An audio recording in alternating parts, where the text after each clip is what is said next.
વિહામો કહેવાય મારી નથી જોતી તારી લાખની કમાઈ નથી જોતા તારા ગામડા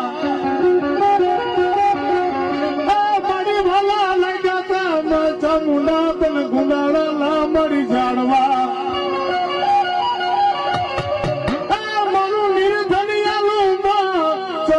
મારું નાણું કહેવાય મારી થોલી વેળાલો મારા ભાયાની ચામુંડા મારું વિહામો કહેવાય મારી રૂપિયા વાળાના ગાડે તો હું બેસી જાય પણ અમારી જેથી નબળી પરિસ્થિતિ હોય ને તેથી મારી અમારી બાજુમાં કોઈ નથી આવતું મારી માં ચામુંડા મારી અમે નહીં પણ કોકડીક મારા વડવાએ તારા નામના ધૂપેલિયા જાયા હોય ને તારી વાહે મારી હાથની કાંગસિયું કરી હોય ને તને 5 આંગળીના ટેરવે અમારા કોક 72 પેઢીના વડવાએ તને જમાડી હોય ને મારા યાજ્ઞિકિયા મારો માનવો કદાચ જો પૂરો થાય ને મારા ભાયાને જો ફૂલે નો